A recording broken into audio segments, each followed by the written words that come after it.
오늘은 두 가지 질문으로 시작하려고 합니다. 첫째는 하나님은 진짜 자기 자녀들을 인도해 주실까요?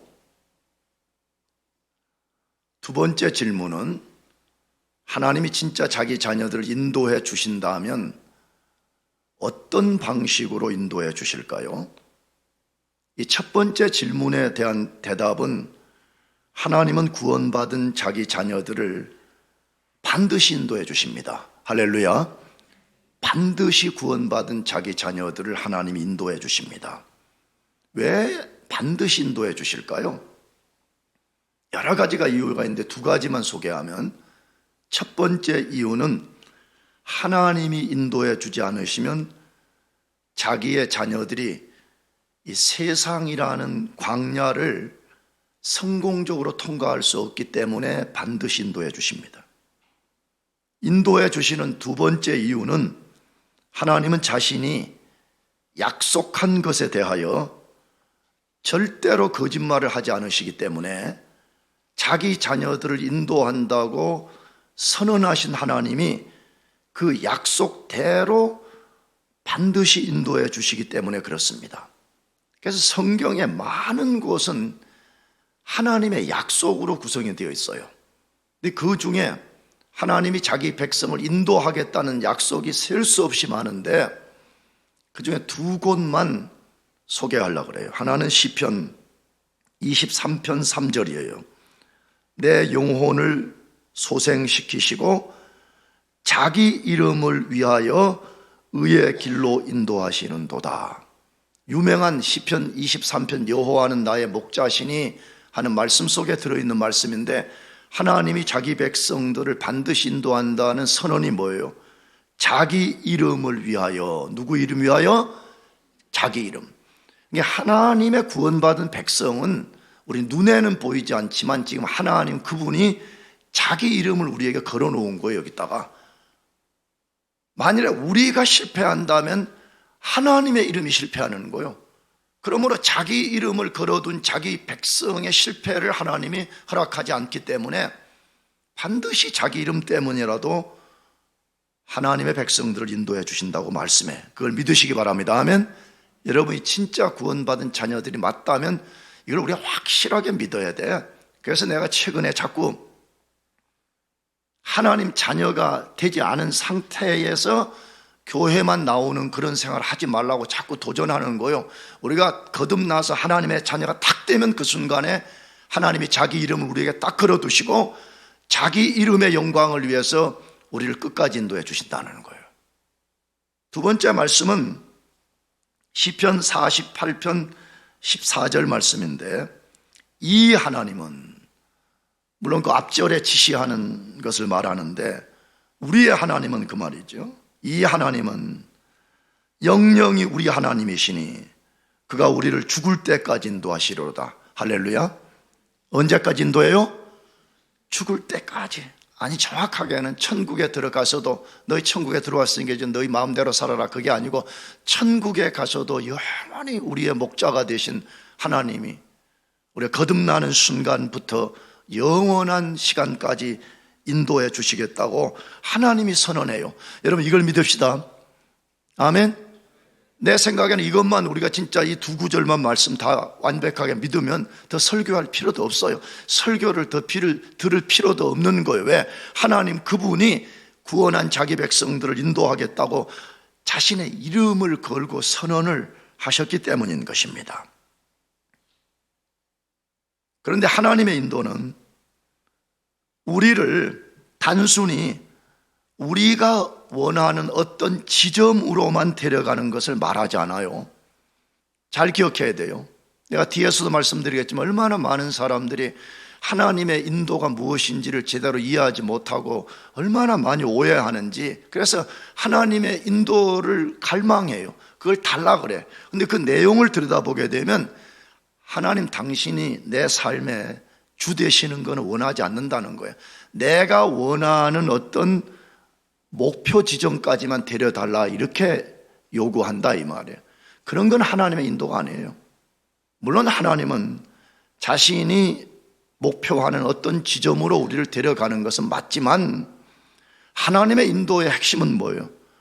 첫째로 우리를 교훈해요. 뭐 하신다고? 교훈, 닥트린을 줘요. 우리 인생의 목표가 무엇이냐? 너는 무엇을 향해서 살아가야 될 거냐? 이걸 알려준다 이 말이에요. 두 번째는 책망이에요. 잘못된 것이 있으면 하나님은 때로 냉혹하리만큼 우리를 책망한다는 것도 기억해야 됩니다. 세 번째로는 바르게 해줍니다. 사람은 때로 책망하고 끝나버리지만 하나님은 책망하고 끝나지 않고 우리를 바르게 해주세요. 나가서 그 하나님은 우리를 보호해 주십니다. 하나님은 거듭나는 순간부터, 아니 거듭나기 전에도 하나님은 자신이 구원할 백성들을 하나님이 보이지 않는 비밀의 손으로 보호해 오세요. 예수 믿고 나서 철저히 더 보호해 주시고요, 나가서 자기 백성들의 필요한 모든 것을 공급해 주십니다. 이 말이 중요해요. 하나님은 우리 욕심을 채우는 분이 아니에요. 하나님은 우리 필요를 채우시는 분이에요. 믿습니까? 부흥의 스타일로 믿으시면 아멘 하시고, 수민이 믿으시면 아멘 하시고, 이 부흥사들이 잘 하시더라고. 동영상을 보니까. 이쪽도 해볼까? 상동 형제 믿으시면 아멘 하시고. 목소리가 어떻게 그래? 좋았어요. 진행자 미안해, 이거 좀 잘라줘. 왜냐면 상동 형제 이름이 나왔단 말이에요, 조금 전에. 자, 그러면 다시 새롭게 하는 것처럼 상동 형제 믿으시면 아멘 하시고. 좋았어요. 이 부흥사들이 하더라고. 이렇게. 나도 흉내 내봤어요. 하나님은 우리 욕심을 채우는 분이 아니에요. 하나님은 우리의 필요의 모든 것을 채우시고 우리에게 두신 자신의 뜻을 반드시 이루시는 것을 하나님의 인도라 그렇게 말해요. 그러면 하나님이 인도해 주신다면 어떻게 인도해 주실까요? 어떤 방식으로 우리를 인도하실까요? 많은 사람들의 궁금함과 관심이 여기에 있다고 생각합니다. 상당히 많은 그리스도인들이 하나님 어떻게 우리 인도해 주시지 하는 궁금함, 관심이 있다고 생각합니다. 그 이유 중 하나가 하나님 인도를 받고 싶어요. 자기가 나 하나님 인도 좀 받고 싶다는 거예요. 그런데 어떤 방식으로 인도해 주시는지를 잘 모르기 때문에 관심은 있는데 의심을 품고 회의하고 궁금함을 갖는다고 생각합니다. 저를 포함한 많은 사람들이 하나님의 인도에 대하여 오해를 하고 있다고 생각합니다. 상당히 많은 사람들이 하나님의 인도를 성경적으로 이해하고 있지 않다 이 말이에요. 그 오해의 핵심 중에 하나는 뭐냐면 기계적인 인도를 바라고 있는 거예요. 아까 말한 것처럼 하나님과 인격적 관계 속에서 한 발자국 한 발자국 순종하며 가는 것, 그런 것은 원하지 않는다는 거예요. 내가 원하는 것만을 하나님은 기계적으로 이루어 달라라는 식으로 하나님의 인도를 갈망하고 있고, 그렇게 되지 아니할 때 수많은 오해와 하나님에 대한 실망과 하나님에 대한 불평을 쏟아놓고 있다고 생각합니다. 하나님 그런 방식으로 안 하신다는 거예요. 그럼 어떤 방식으로 인도하실까요? 오늘 본문에서 그것을 아주 잘 알려줍니다. 본문은 민수기서 9장부터 하나님이 광야로 진입하는 이스라엘 백성을 어떻게 인도하셨는지를 알려주는 말씀입니다.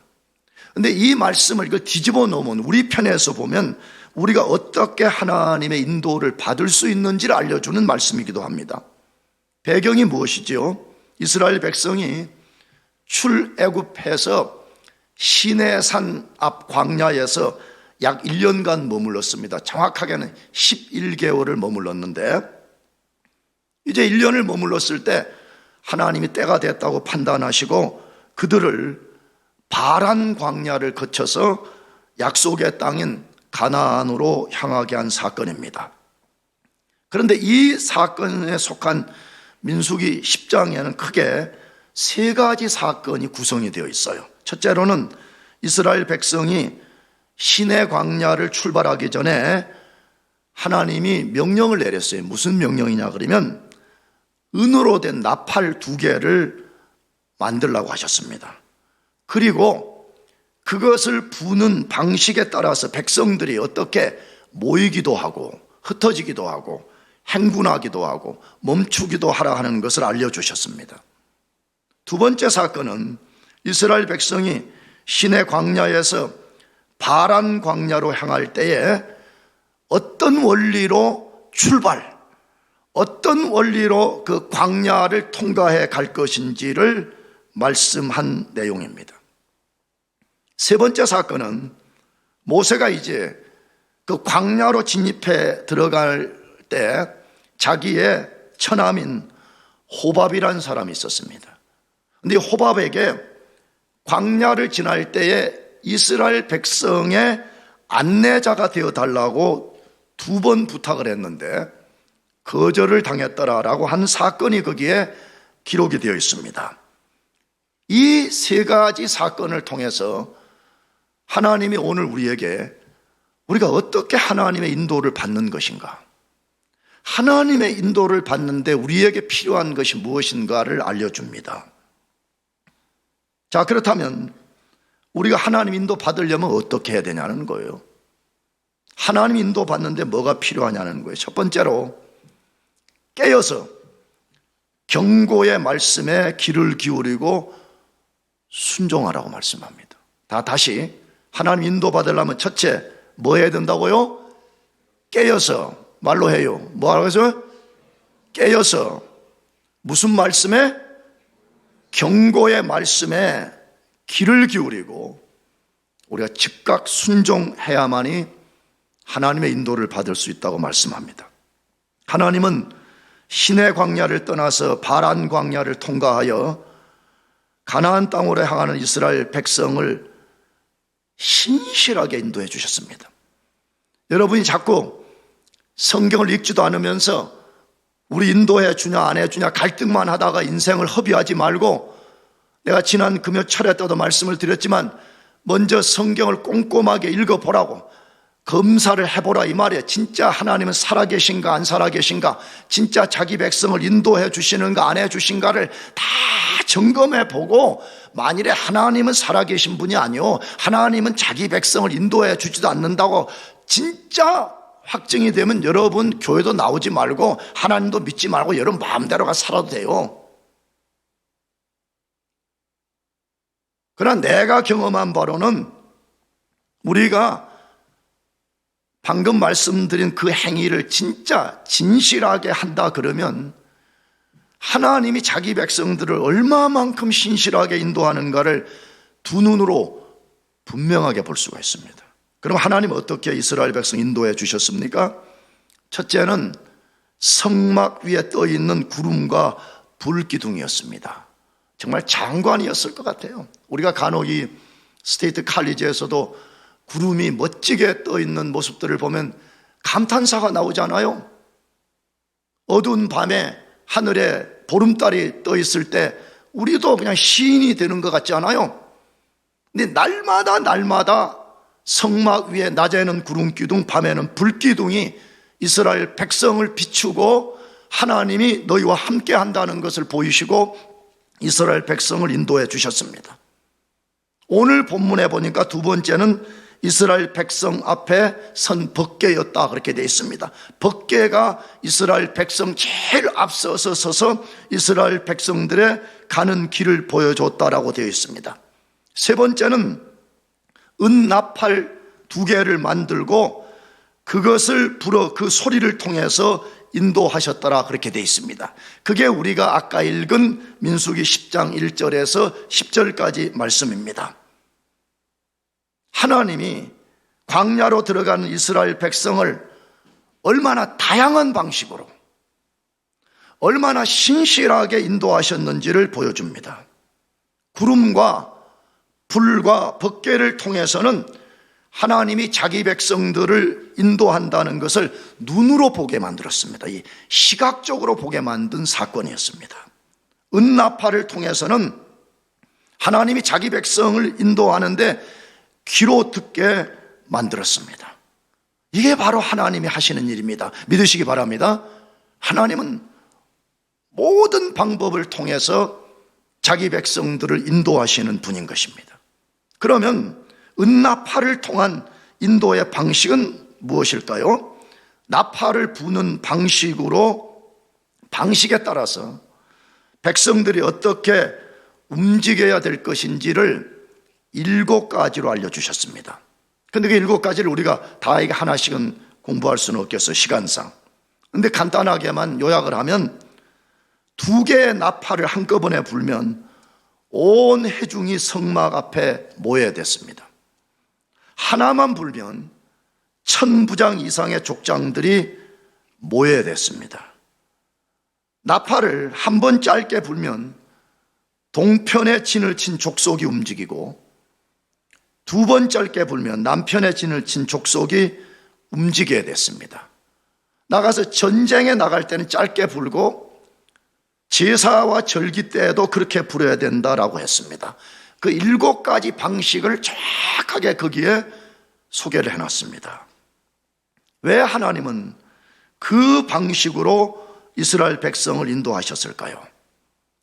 왜 구체적으로 7개의 나팔의 소리, 이걸 시그널로 만들어서 자기 백성들이 그것에 따라 움직이게 했냐 이 말입니다. 하나님의 인도를 단 한 사람도 놓치지 않게 하시려는 의도였습니다. 나와 여러분들이 이 성경에 대해서 큰 죄를 범하는 것 중에 하나가 뭐냐 그러면 성경을 일단 안 읽어. 2번째로는 읽는데 아주 성경을 그냥 가볍게 읽어버리는 거예요. 가볍게 읽을 뿐만 아니라 하나님은 지금 열심을 품고 그 성경의 1차 독자들의 상황이 무엇인지를 계속 반복해서 말씀하는데도 우리는 그 상황 속으로 들어가지도 않아 그냥 건성으로 그런가 보다 나팔을 불었는가 보다 이게 뭐야 이게 우리와 무슨 상관이야 이런단 말이에요. 근데 하나님은 지난 금요일에도 이사야서 62장을 읽었듯이 하나님은 우리를 위해서 열심을 쉬지 않습니다. 믿으십니까? 그 하나님이 성경을 통해서 우리들에게 그걸 알려주는 거예요. 그런데 왜 하나님이 그렇게 했냐? 한번 상상해 봅시다. 우리는 정확하게 모르지만 보통 신학자들은 출애굽한 이스라엘 백성이 200만 명이었다 그렇게 말해요. 몇 백만 명? 200만 명. 우리가 여기 펜스테이트에 무슨 조단센터에 말이에요. 풋볼 경기가 열려서 거기 다 사람이 차면 뭐 10만 몇천 명이라고 나 뭐 그렇게 전에 만나 모르겠어요. 그 10만 명만 몰려들어도 스테이트 칼리지가 난리가 나잖아요. 그 고대 당시에 200만 명이 출애굽을 해서 움직이는 거예요. 근데 우리가 알지만 사람만 움직인 게 아니었습니다. 수많은 동물들, 아마 내가 볼 동물들의 숫자가 더 많았을 거라고 추정이 돼요. 그리고 그 200만 명의 사람들이 갖고 난 살림 도구, 뭐 마차, 뭐 온갖 것을 가지고 진행을 했습니다. 한번 상상을 해. 200만 명이 지파별로 줄을 늘어뜨려서 쫙, 단순하게는 장관 그 자체죠. 장관이죠. 장관. 그들이 산을 넘어야 됐고요, 구릉지를 넘어야 됐고요, 모래 언덕을 넘어야 되고요, 모래 계곡을 통과하는 그런 엄청난 행진을 진행했습니다. 상상해 봅시다. 만일에 얼마만큼 산이 있었는지는 모르지만 산을 넘어야 돼요, 구릉지를 넘어야 돼요, 계곡을 통과해야 돼요. 여러분, 그러면 산과 구릉지의 장애물 때문에 구름과 불기둥만 갖고는 이스라엘 백성을 완벽하게 커버할 수가 없었던 것입니다. 그러므로 하나님은 이스라엘 백성들이 눈으로만 하나님의 인도를 보게 하신 것이 아니라 소리를 통해서도 하나님이 인도를 받게 하신 것입니다. 놀랍지 않아요? 그렇다면 2주 전에 말씀드린 대로 우리는 오늘 민수기서의 백성들보다 훨씬 영적인 퀄리티를 가진 사람들이라면, 하나님이 광야의 백성을 그렇게 했다면 오늘 하나님이 우리를 어떻게 인도해 주시겠어요? 우리는 광야의 백성들과 비교할 수 없는 놀라운 하나님의 성령이 우리 속에 직접 임하셔서 우리를 인도해 주십니다. 믿습니까? 근데 우리가 그걸 모르니까 목사님, 차라리 우리 나팔 소리가 더 낫지 않아요? 구름과 불기둥이 더 낫지 않아요? 그렇게 말한다 이 말이에요. 내가 볼 때는 그런 사람들은 하나님의 그 놀라운 역사를 배제해버린 채 그냥 우리 유치원생들처럼 신앙생활을 해주세요. 그거와 똑같은 거예요. 우리는 구름과 불기둥, 나팔 소리와 비교할 수 없는 하나님의 성령이 우리 속에 임하셔서 매 순간 우리와 동행하시고, 우리가 그분에게 귀를 기울이기만 한다 그러면 그분이 우리에게 말씀하시고, 우리가 언제 여기를 떠날 것이며, 우리가 언제까지 여기에 머무를 것이며, 우리가 무엇을 선택할 것인지, 무엇을 결정할 것인지를 그분이 우리의 생각을 통해서 말씀하십니다. 믿으시기 바랍니다. 그렇다면 하나님의 인도를 받는 이스라엘 백성들에게는 무엇이 요구되었을까요? 하나님이 그렇게 정확하고 신실하고 상상할 수 없는 방식으로 인도를 해 가셨다면, 이스라엘 백성은 인도를 받기 위해서 무엇이 요구되었냐 이 말이에요. 그건 깨어있는 것입니다. 뭐 하는 거라고요? 깨어있는 것이에요. 왜 그렇습니까? 이 당시의 구름과 불과 나팔 소리는 하나님의 말씀이었어요. 보이는 말씀, 귀로 듣는 말씀이었다 이 말이에요. 따라서 그들이 인도를 받으려면 깨어서 구름을 주시하고 나팔 소리에 귀를 기울여야 됐습니다. 그래서 실제 이 본문의 원문 성경은 뭐라고 되어 있냐, 나팔 소리를 경고의 소리라 이렇게 되어 있어요. 무슨 소리? 경고의 소리라고 되어 있어. 실제 히브리 원문 자체는 그냥 우리는 이걸 하나님의 구름 이렇게 했지만 경고의 소리라 이렇게 했다 이 말이에요. 여러분, 경고의 소리는 뭐예요? 그러면 끊임없이 우리가 그 소리를 듣기 위해서, 경고의 메시지, 경고의 사인, 이걸 보고 듣기 위해서는 반드시 깨어서 집중하고 있어야 된단 말이에요. 언제 하나님의 나팔을 불지 모른다는 거예요. 하나님이 나팔을 언제 불지도 모르지만 어떤 방식의 소리를 내서 우리에게 무엇을 요구하는지를 우리가 깨어서 집중해서, 우리가 밭을 갈고 공부하고 돈도 벌고 그렇게 하지만 끊임없이 우리의 귀는 깨어서 하나님이 언제 나팔 소리를 바라시며 어떻게 하라고 나팔 소리를 울리는지에 대해서 귀를 기울이고 있어야 된다 이 말이에요. 이스라엘 백성들의 그걸 요구한 것이에요. 그렇다면 오늘을 살아가는 우리, 하나님의 인도 어떻게 받을 수가 있어요? 먼저는 다양합니다. 하나님의 인도는 어느 한 가지만으로 고정되어 있지 않아요. 하나님의 방식은 우리가 다 예측할 수도 없고 셀 수 없는 수백만 가지의 방식으로 우리를 인도해 가십니다.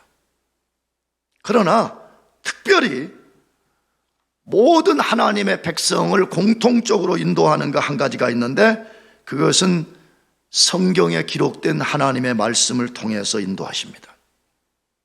우리가 성경을 믿음으로 읽고 믿음으로 들을 때 먼저는 하나님의 뜻을 알게 돼요. 여러분, 그렇게 되시기를 축복합니다. 자꾸 그래서 목사가 성경을 그렇게 읽고 들어보라고 하는 거요. 자꾸 우리는 성경을 경시하고 안 읽으면서 자기 욕망대로 하나님 내 방식대로만 인도해달라 그러는데 인도가 안 받아지거든.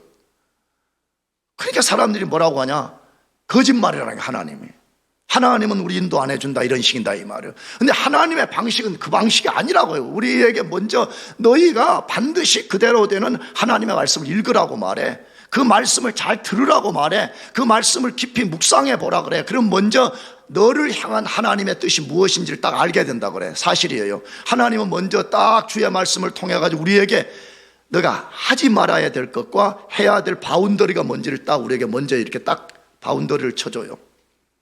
그래서 해야 되는 바운더리 안에 들어오면 사실은 그때부터 우리가 어떤 것을 선택해도 괜찮다 이 말이에요. 그러나 로마서 12장 1절에서 2절 말씀과 같이 그러나 그 바운더리 안에서도 하나님이 더 기뻐하시고 온전하신 뜻이 있다는 거예요. 아멘? 그럼 기도하면서 하나님 이번에 내가 이러이러한 일을 하려고 그러는데 하나님 뜻은 무엇입니까? 할 때 하나님이 알려주시고 그럼 이 뜻 안에서 하나님 내가 무엇을 선택하는 것이 옳겠습니까? 할 때 하나님은 그것을 정확하게 알려주신다는 거예요. 내가 새생반 때 이런 예를 들었어요. 자꾸 사람들이 기록된 성경은 불신하고 무시하면서 하나님, 나 하나님 인도 받고 싶어요. 이렇게만 하고 있다 이 말이에요. 근데 그런 사람들은 하나님의 방식을 무시해버리고 자기 방식을 요구하는 거거든요. 그거 잘못된 거 아니에요? 왕이신 하나님이 그렇게 한다 그러면 하나님 방식을 따라야지. 아멘? 근데 그 좋은 이그젬플이 뭐예요? 여러분 만일에 지금 미국의 조 바이든이 대통령인데 조 바이든이 백악관에서 지금 대통령 일을 하고 미국의 최고의 오소리티를 가진 사람이에요. 근데 그 사람이 여러분과 저에게 편지를 보내는 거야. 뭐라고? 장부환 씨, 당신 앞으로 그 교회 리타이어 하면 백악관에 와서 채플린이 돼주세요. 만약 그런 편지를 내가 하나 받았다고 생각해 보자 이 말이에요. 그리고 거기에 백악관 문장이 찍힌 거하고 밑에 조 바이든 사인이 딱 쓴 것이 나한테 왔어요. 여러분 그러면 어떻게 해요?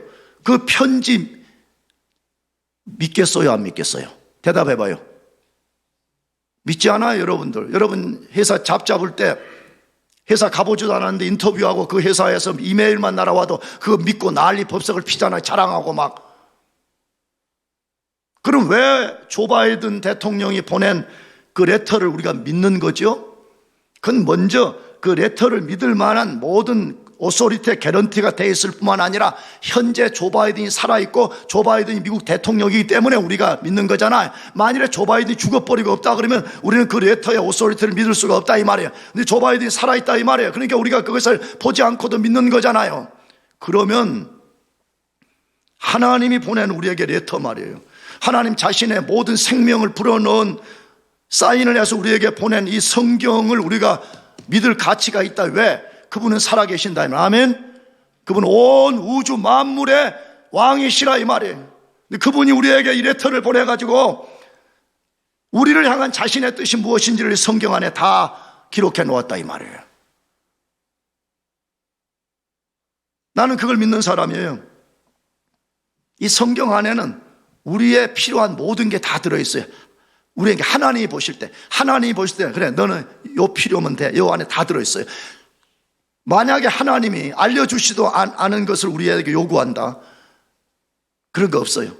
이 성경 안에는 모든 것이 다 들어있어요. 그래서 실제적으로 호세아서 성경은 그렇게 말하거든요. 호세아서 8장 12절 같이 읽어봅시다. 다 같이 시작. 내가 저를 위하여 내 율법을 만 가지로 기록하였으나 저희가 관계없는 것으로 여기다. 자, 먼저 그 앞 구절을 보자 이 말이 뭐라고 했어요? 내가 저를 위해서. 여기 저는 이스라엘 백성을 지칭하는 말이에요. 근데 이것은 오늘 우리를 향한 말이겠습니까? 근데 뭐라고 말해? 내가 장부환이를 위해서. 그 여기 저를 위에다가 여러분을 써놓은데 내가 이정범이를 위해서, 내가 김상동이를 위해서, 미안해요. 내가 김상동이를 위해서 내 율법을 몇 가지로 기록했어요? 대답해. 몇 가지로 기록했어요? 만 가지로 기록했단 말이야. 다시 말하면 너희들이 이 땅을 살아가는 데 필요한 모든 것을 내가 여기 기록했다는 거예요. 사실이에요. 성경 안에 여러분의 모든 것이 들어있어. 잠언서를 읽어보면 그러니까 이 성경을 우리가 섭취할 때 어떤 방식을 취하라고 하냐면 광산에 가가지고 은을 캐듯이 그렇게 캐내라 그렇게 말해. 근데 아까도 말했듯이 성경을 그렇게 안 읽는다 이 말이야. 온갖 다른 것들에는 관심이 많아가지고 온갖 거는 박사야. 근데 성경은 디모데전서 4장의 말씀처럼 디바이드를 할 수 없고 핸들링을 할 수 없고 그 말씀을 가지고 자기 자신에게 적용할 줄도 모르는 그런 삶을 사니까 하나님의 뜻이 무엇인지도 모르고 예수는 믿지만 그냥 자기 방식대로 살다가 인생을 낭비하고 만다 이 말이에요. 하나님은 우리에게 필요한 것을 몇 가지로 기록해 주셨다고요? 10,000가지로 기록했어요. 이 말은 문자 그대로 10,000가지라는 말이 아니겠죠. 다시 말하면 너희들의 필요한 거 이 속에 다 들어있다는 거예요. 그런데 이스라엘 백성들이 뭐 했대요? 다시 내가 저를 위하여 내 율법을 10,000가지로 기록하였으나 저희가 뭐하게 없는 거? 뭐라 그랬어요? 뭐 했다고요? 관계 없는 것으로 여기도다. 이 한글 성경 이렇게 됐군요. 그들은 뭐한 것으로? 이상한 것으로 여기도다 이렇게 했어요. 나는 옛날 구역을 선택했는데 이것도 괜찮겠어요. 이상한 것으로 10,000가지를 기록해 줬는데 이게 오늘 우리와 무슨 상관이냐, 내 학교 연구하는 거고 무슨 상관, 이게 내 학교에 이게 내 공부하는 것과 무슨 상관, 이렇게 생각한다 이 말이에요. 구역을 택하면 뭐라고요? 그건 나와 아무 관계없다는 거예요. 10,000가지, 100,000가지가 그게 무슨 소용이 있냐고, 그게 나와 현실적으로 무슨 관계가 있냐 이렇게 했다 이 말이에요.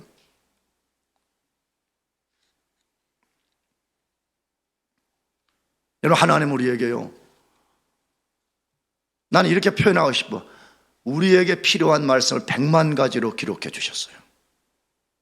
그럼 이제 우리에게 뭐가 요구돼요? 이스라엘 백성들이 나팔 소리를 듣기 위해서 먼저 깨어 있어야 됐듯이 우리도 하나님 말씀을 듣기 위해서 깨어 있어야 된단 말이에요. 아멘. 그래서 성경에 셀 수 없이 많이 깨어 있으라고 그런 말이에요. 먼저는 다시 말하면 술 취한 사람처럼 영적으로 헬렐레 그렇게 살지 말고 맑은 정신을 가진 사람처럼 딱 영적으로 깨어 있고 영혼의 촉수가 날마다 민감해서 하나님의 말씀에 귀를 다 기울이고 그분이 나팔 소리를 들으면 딱 듣고 알아차려야 되듯이 하나님이 뭐라고 말씀하시는지에 대해서 내가 귀를 기울이고 하나님 말씀하시 즉각 그것을 취하고 즉각 순종하고 내가 어떤 상황에 떨어지더라도 10,000가지로 말씀한 그 말씀을 내 말씀으로 삼고 나가는 거예요. 그런 사람은 반드시 하나님의 인도를 받게 되어 있어요. 아니, 예수를 안 믿고 하나님을 대적하는 사람들에게도 하나님이 너희 회개하고 돌아와서 나의 인도를 받으라 그러는데, 아니 여러분처럼 하나님의 인도를 좀 받아보고 싶다고 폼을 잡는 사람일지라도 하나님 얼마나 기뻐하시겠어요. 그러므로 이스라엘 백성들이 나팔 소리를 듣기 위해서 깨어 있어야 됐듯이 여러분 모두가 하나님 말씀을 듣기 위해서 깨어 있기를 축복합니다. 그걸 해. 그게 여러분을 살리는 길이고 그게 여러분이 진짜 복 받는 길이야. 오늘 시간이 없어서 두 번째 포인트는 뛰어넘으려고 그래요. 할렐루야. 그리고 세 번째, 하나님이 인도를 받는데 뭐가 필요하냐? 하나님이 우리 눈이 되어 참 인도자 되심을 믿어야 돼. 하나님이 우리의 뭐가 되어주셔? 눈. 하나님이 내 눈, 우리의 눈 되어주신다는 걸 진짜 믿어야 된다 이 말이야. 믿어야 된다 이 말이야. 이성적 동의, 그거 아니라니까. 추상적 동의, 그거 아니라니까. 내가 진짜 하나님만이 나의 눈이 되어주신다는 걸 믿어야 된다 이 말이야. 이스라엘 백성이 바란 광야에 도착한 후에 다음 행선지를 향해서 나아갔습니다. 그때 모세가 자신의 처남인 호밥에게 한 가지 부탁을 했어요. 그 부탁이 오늘 본문 10장 29절에서 32절 말씀인데, 모세가 한 부탁은 그거예요. 처남, 이제 우리가 이 광야를 통과해 갈 것인데 자네가 이 광야에서 우리가 눈노릇 좀 해주게 이렇게 된 거예요. 우리가 어디에 텐트를 치면 좋고 그다음에 어느 길로 우리가 이 광야를 통과해 가면 좋은지 자네가 좀 알려주게 이렇게 한 거예요. 왜 자네가 우리 눈노릇 해달라 그거예요. 왜 그랬어요? 이 호밥이란 사람은 미디안 출신이어가지고 미디안 광야 출신이었기 때문에 미디안 광야로부터 해가지고 광야에 도가 좀 통한 사람이지, 한마디로 우리말로 하면 굉장히 광야의 전문가라 이 말이에요. 그런데 모세가 2번이나 부탁을 했는데 2번 다 호밥이 거절했다 이렇게 돼 있어요. 그리고 자기는 고향으로 돌아가 버렸다 이렇게 돼 있어요. 인간적으로 모세가 굉장히 실망했을 것 같아요. 왜 한 번도 가보지 않은 그 미지의 길을 호밥의 도움을 받아서 가고 싶었는데 호밥이 여지없이 거절을 해버렸기 때문에. 그러나 저는 내가 성경을 읽고 해석한 바에 의하면 이 호밥의 거부는 하나님의 역사라는 거예요. 다시 말하면 호밥이 2번씩이나 거부하도록 그 배후에서 하나님이 역사했다는 거예요. 왜 하나님이 그렇게 하셨다고 생각해야 됩니까? 성경, 특별히 민수기서를 읽어보게 되면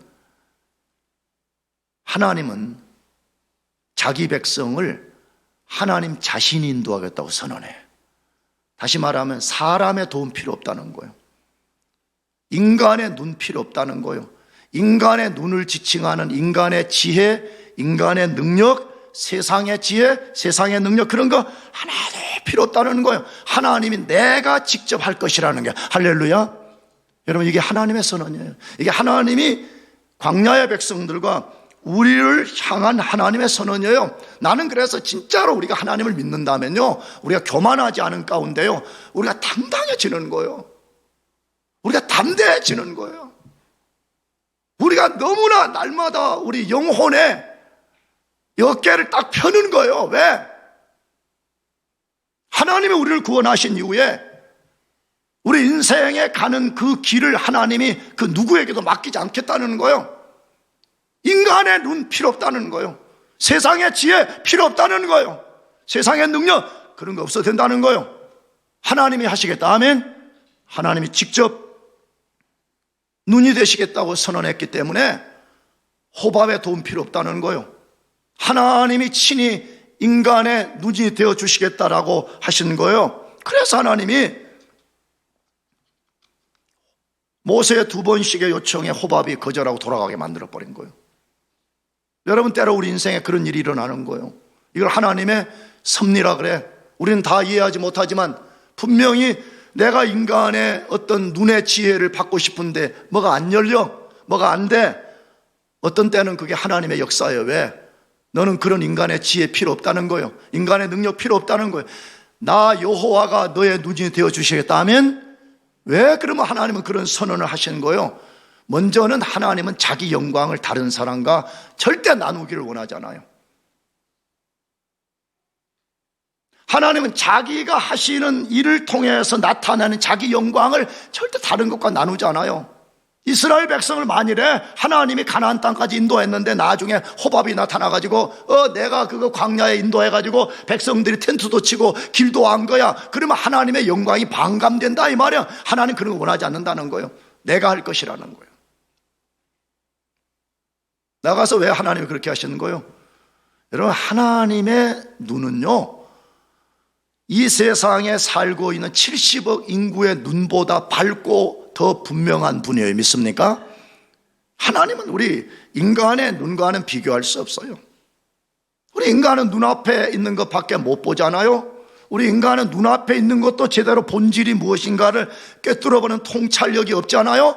그러나 하나님은 우리 눈앞에 있는 본질을 꿰뚫는 통찰력뿐만 아니라 우리가 내다보지 못하는 저 미래의 모든 것까지 하나님이 다 보고 계시기 때문에 광야에 어디에 길이 있고 어디에 텐트를 쳐야 되는가는 호밥보다 하나님이 100배, 1000배, 10,000배 잘 아신다는 거예요. 그래서 하나님께서 친히 이스라엘 백성의 눈이 되어 주시겠다고 하신 것이에요. 실제로 오늘 본문 10장 33절, 34절을 읽어보면 그렇게 되어 있지 않아요?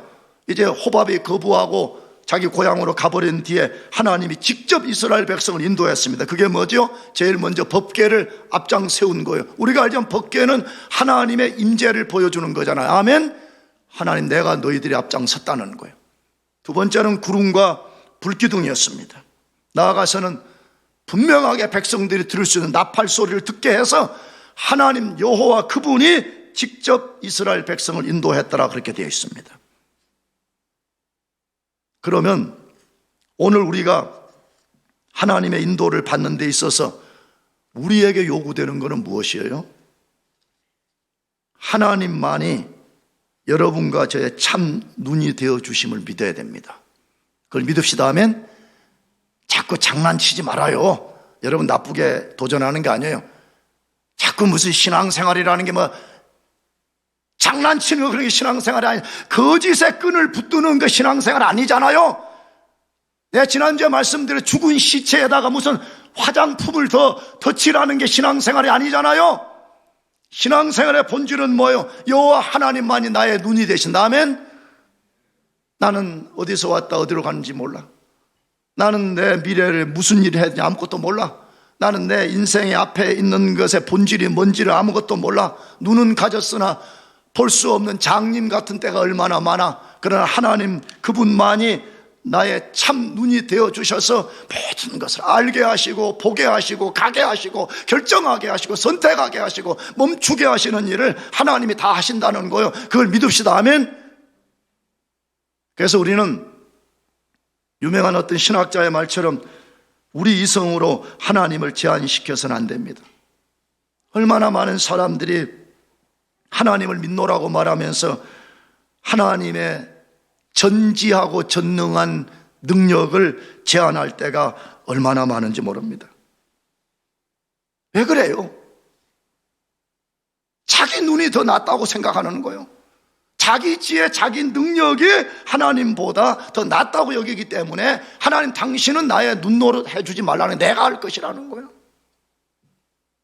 근데 한번 질문해 보십시다. 한번 정직하게 여러분 마음속으로 대답해 봐요. 우리 자신과 세상의 모든 것을 우리 자신이 더 잘할까요? 하나님이 더 잘하실까요?